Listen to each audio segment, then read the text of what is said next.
In a world where progress never sleeps, one company stands out as the driving force behind infrastructure and energy solutions. Introducing our fuel company and cement producer, where excellence meets efficiency. Jah Oil. The company have 30 filling stations across the country that are all operating, which includes the recently completed Yarambamba and Old Yundum filling stations. And our rates are relatively cheaper than anyone else across the country. Along the years, Jah Oil introduces importation and distribution of cement in their line of business to diversify and strengthen their operations. Are you a cement retailer? At the moment, Jah Oil is the biggest producer and distributor of cement in the country with the most competitive prices in the market. With a focus on sustainability and innovation, we are paving the way for a greener, stronger future. Trust in us to fuel your projects and lay the groundwork for success. We currently produce over 25,200,000 bags per year. As the largest cement producer in the country, Jah Oil also targets to export cement to the neighboring countries like Guinea-Bissau, Guinea-Conakry, and others. Join us on our journey to shape a world where every drop of fuel and every bag of cement makes a difference. Together, we can build a brighter tomorrow.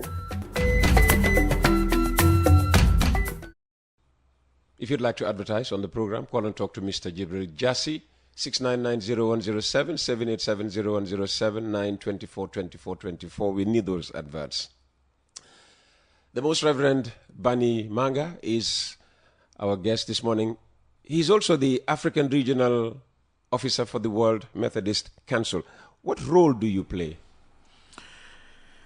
At the World Methodist Council, Yes. you have a steering committee, and the steering committee has various regions. So when I sit there, I speak on behalf of Africa, and I try to represent Africa and look at what is in the best interest of Africa. That sometimes can be a bit difficult because the dynamics in Africa are ever so changing. Exactly. So you will be speaking about something and next minute something else has happened. So what we have sought to do is we have what we call an Africa Methodist Council, and we have a general secretary and we have a president. So we try and coordinate what is happening and how do we learn from each other and how do we support each other, both in terms of personnel, human resource, but also in terms of experiences. Now, it is interesting to know that the Methodist Church in the Gambia started in 1821. So we're the second oldest church in West Africa. Sierra Leone is 1808, we are 1821. We are older than Ghana, we are older than Nigeria, and the rest of the West Africans. So when you go there, sometimes when you say you're from Gambia, everyone is like, where is Gambia? Yeah, is it that small thing and all of that? A small slither of land. And you wait for them to speak, and after they have said, you say, please, when your elder brother is in town, I mean, within the room, please, can you respect his presence? And you say that to them? Oh, I do. And then they will all be like, what is he saying? I'm like, well, go through your history. I mean, we're older than you. And I said it first in Nigeria, and I said, we're 21 years older than you, so please, if someone is 21 years older than you, I mean, maybe I carry you for back. Very good.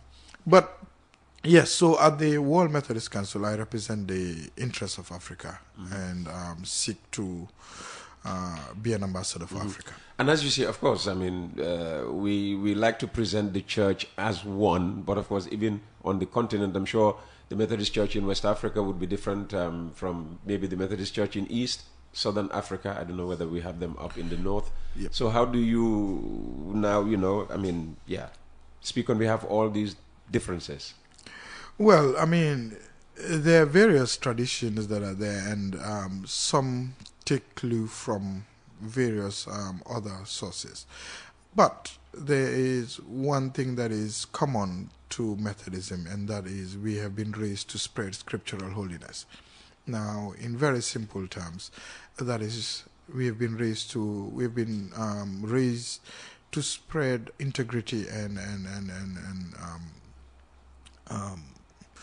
to serve our people. So, irrespective of how you want to present yourself, what would be the theological emphasis and all of that, we have to be people who contribute to society, and we also have to be people who will participate in the conscience of the people. At a recent wedding in your church, I joked about, the groom taking the bride to the Catholic Church. And you responded very eloquently by referencing ecumenism. Now, how do you explain the term to people who don't know what ecumenism is all about and why that is important? Ecumenism is from the word oikos, and it's literally one house with various rooms. So we're all in the same house, same home, but we have various rooms. So how you do things in another room could be different, but at the end of the day, when we all come out, we are all from the same kunda, as it were. Absolutely, absolutely. And you're the current chairman of the Gambia Christian Council. Yes, please. How important is the work of the GCC in general in ecumenism in the Gambia? It is very, very important because there are lots of faces of Christianity in the Gambia, and the grace to be able to hold it all together and to be able to represent one voice in the interest of Christianity is very important, especially in a context where the numbers in terms of religions are not even. And in terms of your work as chairman of GCC, what does it entail and how challenging is it? Very challenging. Interestingly, before being a minister, I've been interested in various things. So I had to read beyond theology to get myself there. But when you're chair of the Gambia Christian Council, you're representing Christianity on all fronts. So it can be in government meetings, it can be in diplomatic circles, it can be within the churches, it can be on interreligious issues, and sometimes you might not just be prepared for it. Interestingly, for some of us, we try and read wide and we try and study wide, so we have some knowledge on those things. How is the Methodist Church changing lives in the Gambia? Wow, that's a big one. The Methodist Church has been involved in education since 1821, and for the records, when the Methodist Church started formal education in October 1821, it started with the girl child. So if today the Gambia has a lot of girls and women and ladies where they are, it started in 1821, where I presently use as my conference room. So, and since then, the Methodist Church has been involved in education. We have 13 schools, and so we have in each school about 700 young ones. So if you can do the arithmetics, you can see how many young people are being influenced by that. We are also into agriculture, into agriculture. In 1970-71, when the Sahara Desert was moving very fast and the Sahel was being discussed, the Methodist Church was very mindful that, hey, for this Sahel to be stopped, we need to participate in tree planting and all of that. Through our Methodist Mission Agricultural Program, we're pleased to say that we have planted over 200,000 trees across the length and breadth of this nation. Now, in time past, up to around 5 years ago, if you go on Google, the greenest place, as it were, in Gambia was the Methodist Mission Agricultural Program, which is in Birkama. And so I am pleased to say that most of us who pass that area are breathing fresh air, thanks to what the Methodist Church is doing. We also got involved in dentistry work. So in Birkama, we have a dentist clinic.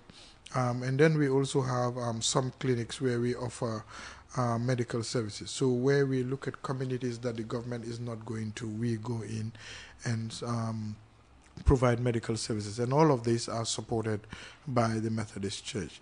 We, even though we're Christians, we do not believe that our work is only for Christians. So our ministers have been involved in national duties. We have also been offering pastoral services and counseling, not only to Christians and Methodists, but to all who need it. And we have just sought to be Christ's representative wherever we find ourselves. Fantastic, fantastic. Very impressive. Now, if you look back at the examples of Bishop before you, I mean, they all spoke out on issues, of their times. And one example that springs to mind immediately is, Hannah Fall and Yaya Jammeh. You are facing issues of your own time, political, toxic political rhetoric, corruption, the back way, and all these problems. On issues of social justice, where do you stand? And, Let me put it this way. I am blessed with 3 kids, 2 girls and a boy, and I love them to bits. And that's the same love that I take to every Gambian. Every Gambian deserves the best and should be given the best. When things are not going on right, there have been several instances where we have had conversations with those who matter. I don't believe in the praises of men, so I would not always go on Facebook or on social media and say, oh, I was having a meeting yesterday with Peter Gomez and this is what I told him or her. No, I don't believe in that. I would speak where I need to speak, and some of the issues, you realize they are complex, you want to study it and appreciate what it is before you speak. In my New Year greetings, I think it is this year, I was very clear. The rhetorics that is coming from our political leaders are unhealthy and need to be toned down. As much as I speak to people, I also bear in mind that we're Africans. You don't go in public and start rebuking an elder and expect that the elder would listen. A bit, I am a religious leader, but you also appreciate that in going to elders, you can appeal to them, discuss with them, appeal to their consciences, and most times it has yielded dividend. And at the right time, we would talk about the instances that we have had and what has happened with it. Yeah, and sometimes when you say things that others may view controversial, maybe including friends, I'm sure you talk about J Number, being the one person who can look you in the eye and, tell you whatever she wants, that she believes, will further develop you. I'm sure you have a friend or two who would do the same with you. Have you ever been called because of a sermon from your pulpit, which I hope when you said, I have a place, where I can address that, I hope it's the pulpit you mean. Have you had calls from friends to say, well, yeah, Bishop, tone it down a bit? Well, quite a lot of, sometimes when I stand up the pulpit and say certain things, especially when it is towards the government, you'll have people call you and say, boy, be careful, you might be targeted and all of that. So yes, you have that. But also I've developed something where I discuss with my kids, and I try as much as possible to have conversations with them and seek their, call it childish, but seek their opinion on some matters. And sometimes it baffles me how they think and some of the thought patterns that emerge from them. Yes, the pulpit has its part, but I think by God's grace I have access to most of the people, the powers that be, and they have been very receptive. So when I call upon them and say, hey, I want to come and see you, they have always given me audience. And so we have used those platforms. Mm-hmm. How does the Methodist Church try to win youths who globally people say, their new religion now is social media, back to the church? I mean, how do you attract, youth participation? I know that the Catholic Church, this is one of the things that we are confronting. I mean, if you look at the number of youths that are nominally Catholic and the ones that are practicing Catholics, a huge difference. One of the challenges of the church is that we cannot be static. We have to be dynamic. We have to walk with the times. I mean, a bit in the midst of that, also maintain scriptural truths and establish it. It is very important for us to walk with the young people. And if you want to walk with young people, you journey with them. I am not a Liverpool supporter. I don't like it when I hear you saying all the things you say. That's what he on, means. on TV, on radio. But Liverpool has this motto: we never walk alone. Yeah. So if you're going to journey with young people, you walk with them, you seek to understand them, you relate with them. I was there, and I know what it means to be a young person. So journey with them. Sometimes remove all of this and just sit with them. Talk football with them. Once in a while, invite them out to a grill and say, hey, let's come and grill. And just eat. And we talk all sort of things. And it will interest you to know that once young people build a trust with and around you, there are lots of things that can happen. Then they follow you to the church. I mean, when you eat grill with them, that's not in the church. That's outside the church. No, that's outside. Yeah. But obviously, you'll find. I'll tell you a story. This was in Glossop.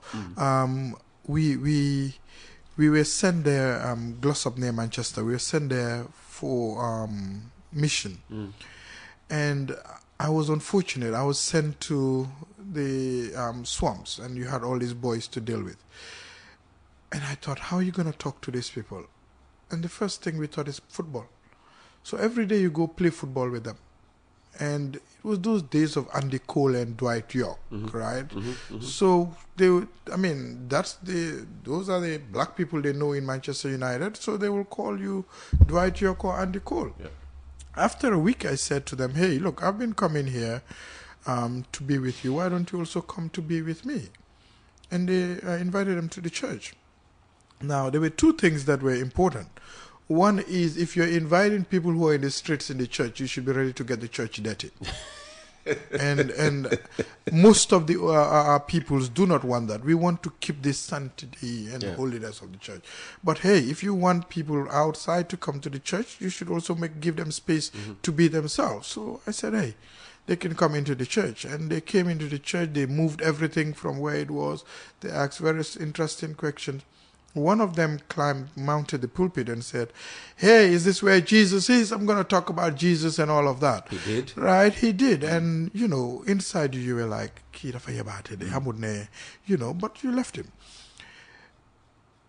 10 years on, I became a minister and I had to go to England again on a conference.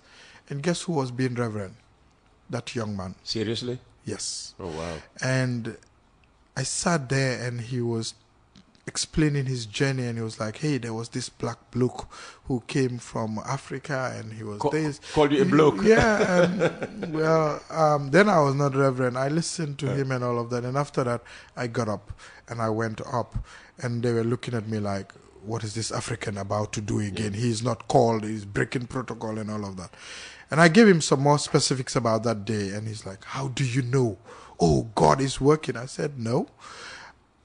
That black bloke that you're talking about is standing before you now.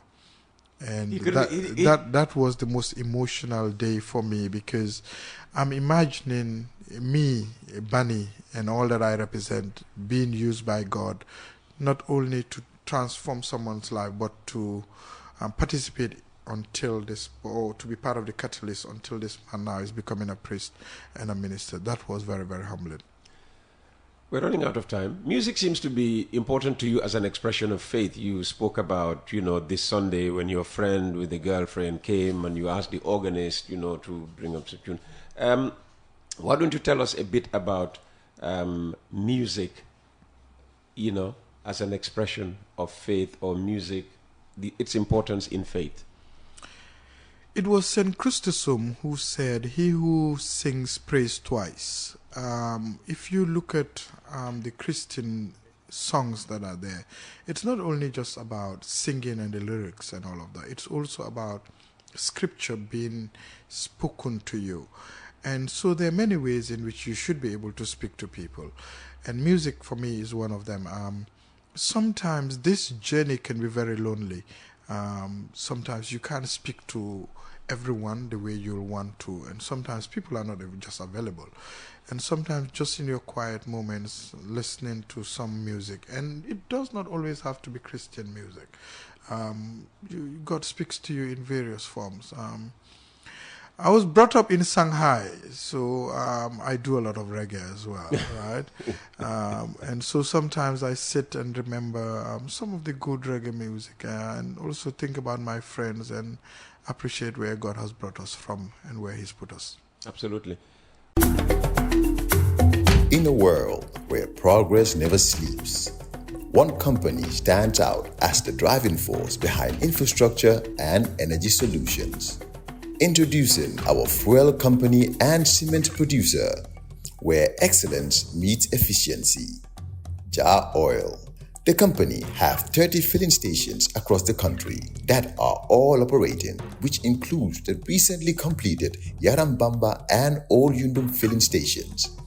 And our rates are relatively cheaper than anyone else across the country. Along the years, Jah Oil introduces importation and distribution of cement in their line of business to diversify and strengthen their operations. Are you a cement retailer? At the moment, Jah Oil is the biggest producer and distributor of cement in the country with the most competitive prices in the market. With a focus on sustainability and innovation, we are paving the way for a greener, stronger future. Trust in us to fuel your projects and lay the groundwork for success. We currently produce over 25,200,000 bags per year. As the largest cement producer in the country, Jah Oil also targets to export cement to the neighboring countries like Guinea-Bissau, Guinea-Conakry, and others. Join us on our journey to shape a world where every drop of fuel and every bag of cement makes a difference. Together, we can build a brighter tomorrow. We cannot end this conversation without talking about technology. How do you use, and I mean the Methodist Church, use technology, to spread the gospel, if you like? I know now in the different Catholic parishes we have, every Sunday they are live streaming their masses, on Facebook and other social media platforms. How is the Methodist Church using technology? Technology is very important, and I would suggest that we have various Facebook pages. We also have a media team that goes around and does some recording. We are in the process of setting up a studio, so I'm looking around and looking at what can be learned. We can help. Yes. Yeah. We also have Wakre Chandler streaming quite a bit of our services. We also have other pages that do that.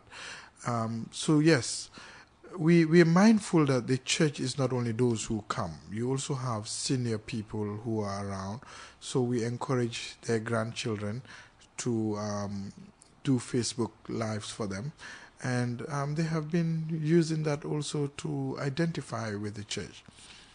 We have also sought to use airtime where available to speak about our faith and our journeys and speak to people as well. Yes, so technology has come to stay, and it's a vital tool that we should use. Yeah. Fantastic. And just before I ask you for any final message you might have, what is the state Methodist Church relationship? Is there any relationship between the Methodist Church and the state? Yes, there is. The Methodist Church has been working with the state and continues to work with the state in our various outreach positions, but also on a personal level.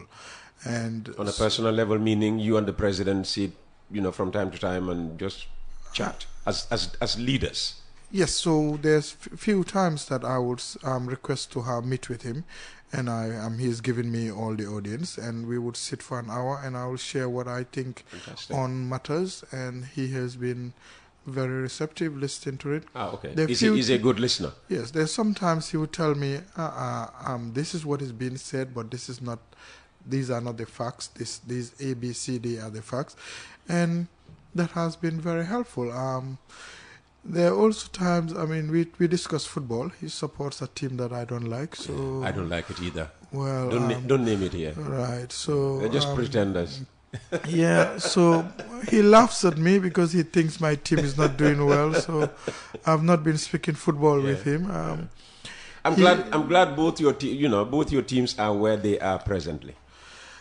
I will not comment on that matter. I will pray for you, right? But hey, we believe in a resurrection, and so we will rise up again. Yes. Absolutely. Final message, if any? The Gambia is deemed a very religious nation, and I'm very, very happy that next month, or the two major religions would be within next week, actually. Well, next week, yes, would be within the Lenten and Ramadan.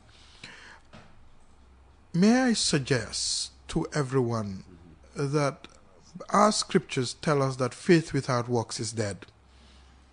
Let's not only say we are a religious people, I'm a Christian, I am a Muslim. Let us demonstrate it. Let us demonstrate it by what we do for this nation. In that way, our faith will have a living face. And in that way, this nation can be better. I strongly believe that if all of us are resolved to make this nation better, it will definitely be better. And God will help us all. Most Reverend Bannie E.F. Manga, thank you so very much for your time this morning.